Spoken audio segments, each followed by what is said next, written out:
Hey folks, it's Jonas Anderson for LEE 156 in fall 2017, and I'm going to present to you guys my literacy autobiography. So mine is going to be a little different from most because the more I kept going over the stuff that I was reading when I was in high school, the more I kind of realized that my approach to literacy in high school and secondary school had very little to do with books, and the things that I spent a lot of time reading that were really important to me were liner notes. So I'm super old. For those of you guys who don't know me, I've been around the block a few times. In high school, secondary school, it was 1991. So from 1991 to 1995, that's when I was there, and cassettes were still kind of the stable thing, and CDs were just starting to be cheap enough to where some lame high school kid could go pick them up. So I had a ton of cassettes, and then I was starting to acquire CDs. But I would read that stuff more frequently, and I would also read it more thoroughly than I would read any book during my high school career. So this next slide is just some of the things that we'll be looking over in my literacy autobiography. Some of the albums that made an impression on me to the point where I still remember them to this day. I'm like 20 something years out of high school. And when I was revisiting this concept, these were the records that came to mind. So got some of these, got some of these. So the first one that I'm going to go over, and the reason why it made such a huge impression. Rage Against the Machine's first record came out, and this was at a time that rock and rap were really at odds with each other, and this was one of the first bands that did it. They're not the first band that did it, but they did it like so earnestly. I like without even a shred of like there was no sense of humor in their recordings or anything. I mean, even in the name of the band, Rage Against the Machine, they are totally self-serious. And if you look at the liner notes, you can actually see you've got this really this white sort of old-looking typeface against a black background, and the black looks sort of like stripes on it, like it's written with electrical tape and a typewriter that types white. It purposely, in my opinion, looks uh, like a ransom note, or like in my autobiography, I wrote that it looks sort of like propaganda, like a propaganda flyer that a government or an anti-government group would hang out or hand out rather. So, and I've just got an excerpt of the lyrics here. It's the militant poet in once again. Check it, set up like a deck of cards. They're sending us to early graves. For all the diamonds, they'll use a pair of clubs to beat the spades. With poetry, I paint the pictures that hit, more like the murals that fit. Don't turn away, get in front of it. Um, so lyrics like these, like literally, my friends and I would go and we would buy these records or tapes or whatever, and we would listen to them. And when we got together at school, like this is what we would talk about. So as far as like the social aspect, like the social road to literacy, and just like being a part of a group that is all learning about and studying the same thing, this is absolutely the stuff that was sort of in vogue in my social circle. The funny thing is, if you would have asked any of us if we read poetry, we would have laughed in your face. But the thing is, this is what we geeked out on, and this is poetry set to music is about the best way that I can describe it. In fact, the guy uses the word poetry right there in his lyrics. So, really, really interesting to view this now as an adult and to say, oh, wow. So when I was in high school, I was super into poetry. I was super into the written word on the page, but then also like the delivery. So if you take a look at the next one, this is from, there's a couple of examples of what Nine Inch Nails packaging looked like. So the font that Nine Inch Nails used, the font that Trent Reznor used, super clean against really sort of like overly artistic backgrounds. So if you look at the top thing here, the Broken album is just a lowercase n against flames.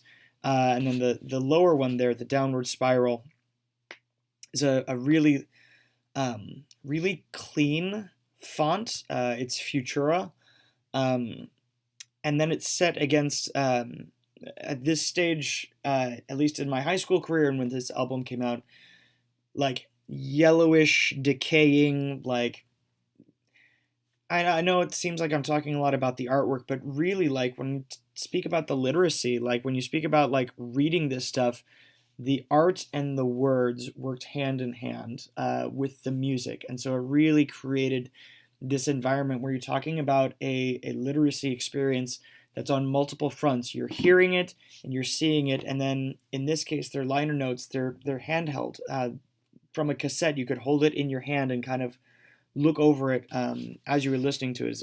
Um, Definitely a complete experience for me. So, and then if you read the lyrics, like the lyrics from this stuff, I don't want to bore you by reading it back to you, but you can see it right there. It's like graphic and kind of gross.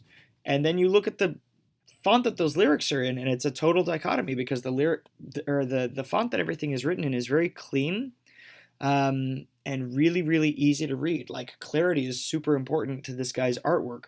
So yeah, and again, so talking about the road to literacy, I read these things way more closely and way more frequently than any book that my teachers would have given me in high school. Um, so this next one here, Smashing Pumpkins' Siamese Dream, came out around the same time. These first couple of tracks that I was showing you guys, I'm not going to play the music. You have Google, you can look it up on your own. Big, like heavy metal, industrial, like really serious sounding music. And then you move on to Siamese Dream, which is certainly no less like rock music. But the font that they use and the language that they use, and so like the way that it affected my literacy is like um, much more sort of like, I don't know, a little bit more poetic, a little bit more beautiful. It's somehow both vague and cutting like right to the point.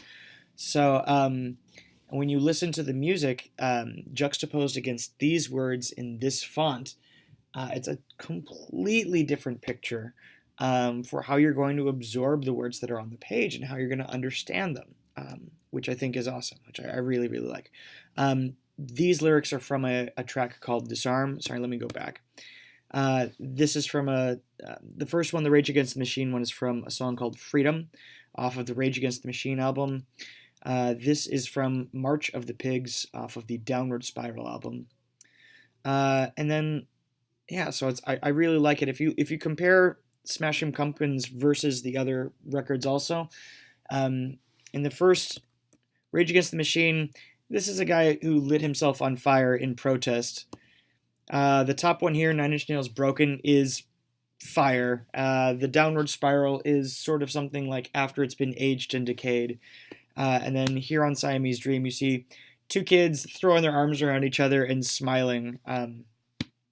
So yeah, all of those things, like I said, it's the music sort of stands on its own, but I really want to draw attention to the impact that reading these liner notes and having that to go along with the music and reading the lyrics, the impact that it had on me and my friends in our little sort of what you might call a social circle. Even though we were all total nerds and didn't have a whole lot of friends, social was pretty far away from what we were doing. But yeah, this was our version of literacy. This was our version of escape. So yeah, last one is Undertow, the band Tool.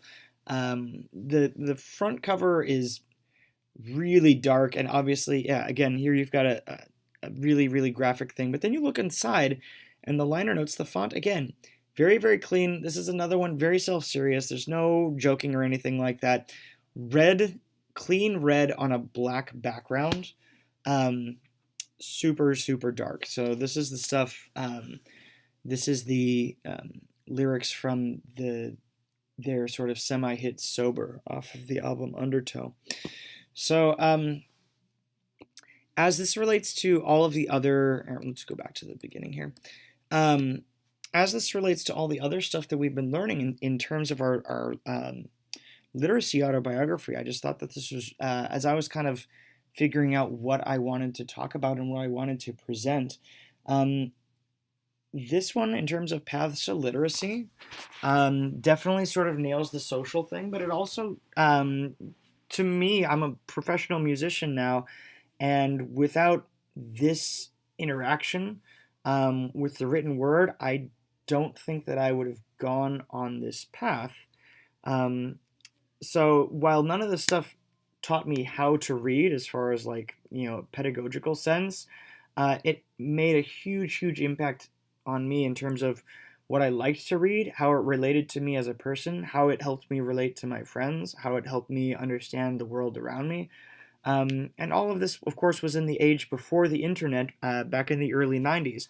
So if I wanted to know what a song was about, there was no way for me, a 14-year-old kid, to get access to those interviews or anything like that. So the liner notes were the only connection between me and the music that I liked, and then I used that as a bridge between me and my friends. So um, I thought it was really cool to go back to that period in my past and look at my own literacy from a completely different angle. So thanks. I hope you enjoyed my presentation.